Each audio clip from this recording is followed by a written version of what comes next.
समद्याला बॉटर खेळीन, समद्याला असा भरोसा पण नाही लागणार की हे पोरगा असं करू शकतंय. तसंच मी बाहेरच्या जगात पण आहे आणि ज्या टायमाला लोक एन्जॉय करायचे तर ते फक्त माझ्यामुळे एन्जॉय करायचे. मी तिच्यासोबत टिकून होतो असं काहीच मत नाही, कारण की मी माझा गेम खेळत होतो. मला जिंदगीत घर बनवायचं आहे, गाडी घ्यायची आहे, तर एक स्वप्न आहे ते माझं.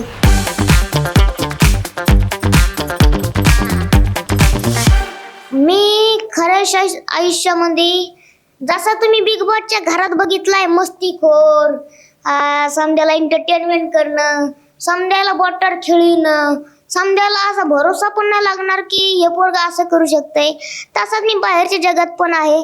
मला मित्रांसोबत म्हणजे असं काही पण कांड करायला असं खूप आवडतंय, म्हणजे माझ्या मस्ती करायला खूप मला आवडतंय. तो खूप भारी वाटतंय मला. तर त्यामुळं मी खूप एन्जॉय केला बिग बॉसच्या घरामध्ये. जसं की माझे आई पप्पा शेतकरी होते आणि त्यांचं कधीच स्वप्न होऊ शकलं नसतं पूर्ण की ते माझ्या सोबत मी जिथं आहे टीव्हीवर दिसत होतो तिथं कधीच येऊ शकले नसते. आणि मी माझ्या स्वतःच्या हिमतीनं माझ्या जिद्द होती, ट्रॉफी पण जिंकायची आणि जिंकली पण असती, पण ते गेम कुठंतरी मला असं वाटलं माझा गेम वीक झाला आणि त्याच कारणामुळं आणि त्याच्यामुळंच मी बाहेर आलेलो आहे. लोकांची वोटिंग कमी पडली कुठंतरी मला. तर माझं असं वाटतंय त्या टायमाला, ह्या शेवटच्या टायमाला माझा गेम अजून स्ट्रॉंग करायला पाहिजे होता. मी शक्य जिंकलोय बी असतो, पण नाही जिंकू शकलो. आई पप्पाचं मन जिंकलो मी, त्यांना टीव्हीवर दाखवलं, माझ्यासाठी खूप मोठी गोष्ट आहे. आणि अख्ख्या महाराष्ट्राचं मी मन जिंकवलं, त्यांच्या मनात राज्य केलं, तर मला खूप भारी वाटते.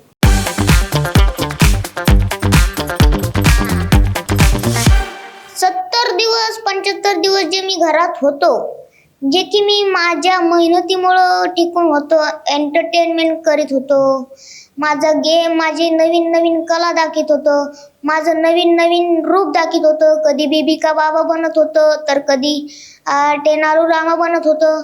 असे काही पण मी रूपं घ्यायचो, लोकांना हसवायचो आणि ज्या टायमाला लोक एन्जॉय करायचे तर ते फक्त माझ्यामुळे एन्जॉय करायचे.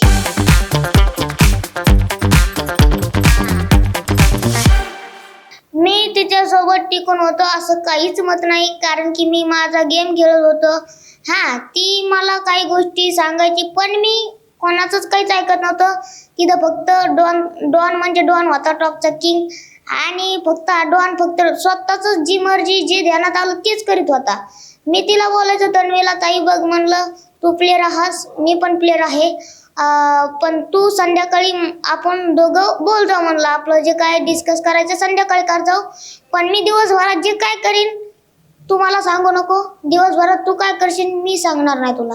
तर मी माझा गेम खेळणार, तू तुझा गेम खेळ, आपलं नातं असंच राहीन कायम आणि बाहेर पण आपलं नातं असंच राहीन, असं मी तिला बोलले.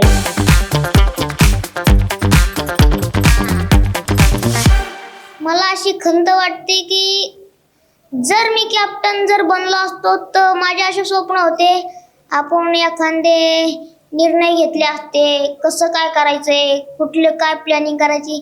तर मला असं वाटत होतं कॅप्टन एकटा तरी आठवड्यात बनावं आणि आपण महाराष्ट्राला दाखवून द्याला, हा कॅप्टन छोटा पाकिट बडा धमाका करणार होतो मी, हे काय करू शकतोय. तर हीच माझ्या मनात एक खंत होती कॅप्टन बनण्याची, तर ती पूर्ण नाही झाली. त्याच्याबद्दल थोडंसं वाईट वाटतं.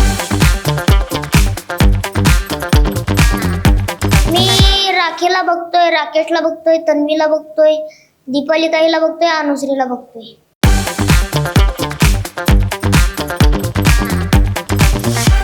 तुमचा डॉन वीक नाही आहे, डॉन तुमचा स्ट्रॉंग होता. आणि आता तरी थोडंसं होता प्रॉब्लेम, मी गरीब माणूस होतो.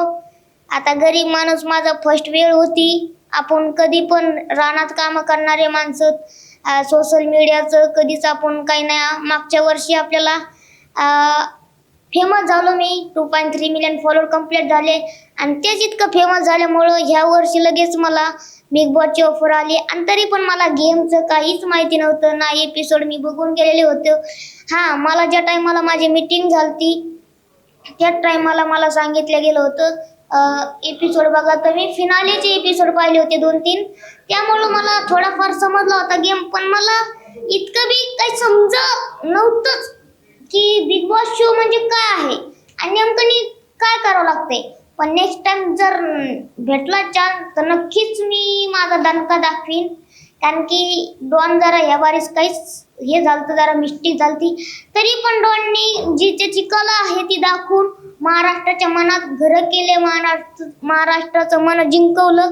तर डॉनला खूपच भारी वाटतं. हेच मी प्रेक्षकाला सांगू इच्छितो की तुम्ही इतकं प्रेम सपोर्ट दिलं ते मला खूप भारी वाटतंय आणि असंच नेहमी तुमचं सपोर्ट आणि प्रेम राहू द्या. आता मी बिग बॉसच्या बाहेर पडलो आहे.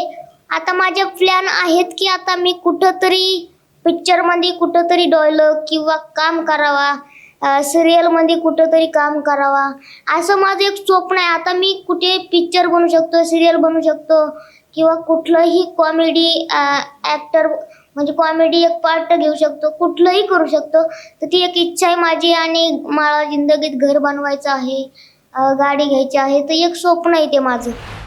रसिका हो, कलाकृती मीडिया म्हणजे मनोरंजनाची लयलूट. मनोरंजन क्षेत्रातील किस्से व घडामोडींचा आस्वाद घेण्यासाठी कलाकृती मीडिया या यूट्यूब चॅनलला सबस्क्राईब करा आणि व्हिडिओ लाईक करा.